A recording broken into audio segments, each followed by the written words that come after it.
नमस्कार। आज हम वार्णिक छंदों में उपेंद्र वज्रा छंद के लक्षण, पहचान, उदाहरण आदि के बारे में विचार विमर्श करेंगे। वास्तव में छंद क्या होता है? जब किसी रचना में मात्राओं और वर्णों की विशेष व्यवस्था की जाती है, संगीतात्मक लय और गति की योजना रहती है, तब हम उसे छंद कहते हैं। किन्हीं छंदों में मात्राओं की गिनती की जाती है, किन्हीं छंदों में वर्णों की गिनती की जाती है।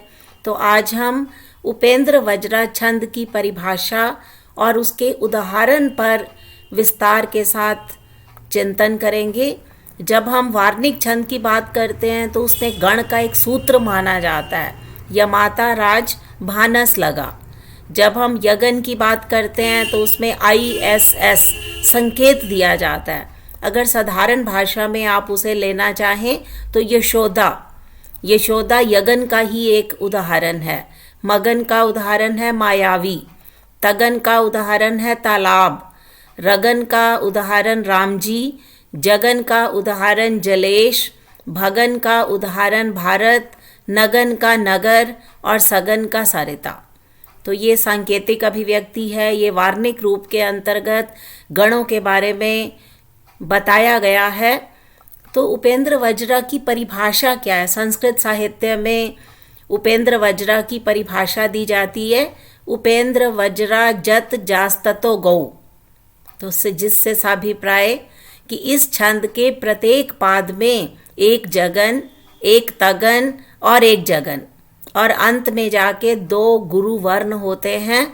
इसी कारण इसे उपेंद्र वज्रा छंद कहा जाता है। ऊपर परिभाषा में भी यही कहा गया है, जत जास्ततो गौ, जगन तगन जगन और स्ततो गौ, अंत में 2 गुरु वर्णों का प्रावधान किया गया है। इसी कारण यहाँ उपेंद्र वज्रा छंद है। अगर हिंदी में आप उसे परिभाषित करना चाहें तो जता जगेगा यदि सूत्र राचो, उपेंद्र वज्रा तब छंद पायो।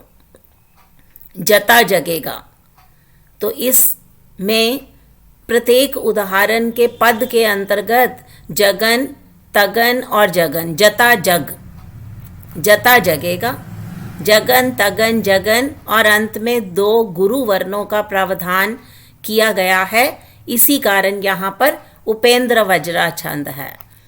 इसी तरह से जब हम प्रार्थना करते हैं तो वहाँ उपेंद्र वज्रा छंद की विनिर्मिति की गई है। संस्कृत में इसका उदाहरण है, त्वमेव माता च पिता त्वमेव, त्वमेव बंधुश्च सखा त्वमेव, त्वमेव विद्या द्रविणम त्वमेव, त्वमेव सर्वम मम देव देव। तो ये उपेंद्र वज्रा छंद का एक अन्यतम उदाहरण माना जाता है। अगर हिंदी में उपेंद्र वज्रा के उदाहरण की बात करें तो उसमें उदाहरण दिया जाता है, बड़ा की छोटा कुछ काम की जाई, परंतु पूर्वापर सोच ली जाई, बिना विचारे यदि काम होगा, कभी न अच्छा परिणाम होगा। आप देखिए कि 4 चरणों का छंद है और प्रत्येक चरण के में प्रत्येक पंक्ति के अंतर्गत बड़ा की छोटा कुछ काम कीजिए, ISI, SSI, ISI और SS, इसके 11 वर्ण हैं। इसी तरह से दूसरी पंक्ति में, तीसरी पंक्ति में और चौथी पंक्ति में, चारों पंक्तियों के अंतर्गत समवृत्त के रूप में 11 वर्णों का प्रावधान प्रत्येक पंक्ति में किया गया है। तो संभवतः आप देखेंगे कि जगन, तगन और जगन, एक तरफ जगन है जिसका सांकेतिक चिन्ह ISI है, फिर तगन का SSI है, फिर दोबारा जगन ISI और दोनों गुरु वर्ण हैं। प्रत्येक पंक्ति में एक जैसा ही इसमें प्रावधान किया गया है।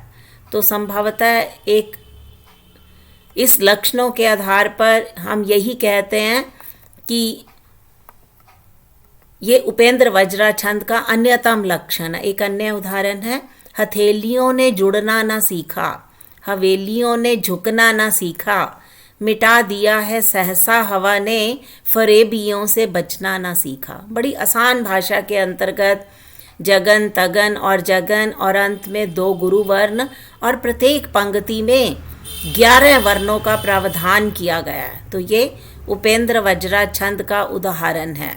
इसी तरह से अन्य उदाहरण है, जहाँ जहाँ फूल खिले वहाँ ही, जहाँ जहाँ शूल चुभे वहाँ भी, रखे जमा पैर हटा ना पाए, भले महाकाल हमें मनाए। आसान भाषा के अंतर्गत प्रत्येक पंक्ति में जगन तगन जगन और 2 गुरु वर्णों का प्रावधान किया गया है। प्रत्येक 4 चरण हैं, समवृत्त वार्णिक छंद हैं, प्रत्येक में 11 वर्ण हैं, और प्रत्येक पंक्ति के अंतर्गत जगन तगन और जगन चारों प्रकार से, चारों पंक्तियों के अंतर्गत इसी प्रकार से वर्णों की गणना की जा सकती है। तो संभवतः इन उदाहरणों के साथ हम यही निष्कर्षतः कह सकते हैं कि एक समवृत्त छंद है जो कि उपेंद्र वज्रा के नाम से जाना जाता है।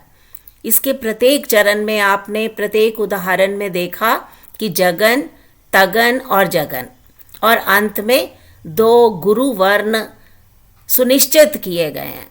तो इसी परिभाषा के कारण, इन्हीं लक्षणों के कारण ये उपेंद्र वज्रा छंद के नाम से जाना जाता है, क्योंकि इसकी लक्षण भी यही हैं। जता जगेगा यदि सूत्र राचो, उपेंद्र वज्रा तब छंद पायो।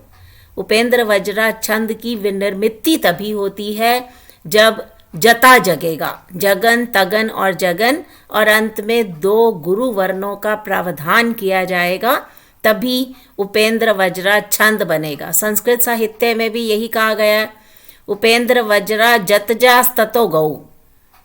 वहाँ भी जगन तगन और जगन, और अंत में 2 गुरु वर्णों के निश्चय के कारण इसे उपेंद्र वज्रा के नाम से जाना जाता है। तो ये था उपेंद्र वज्रा छंद। धन्यवाद।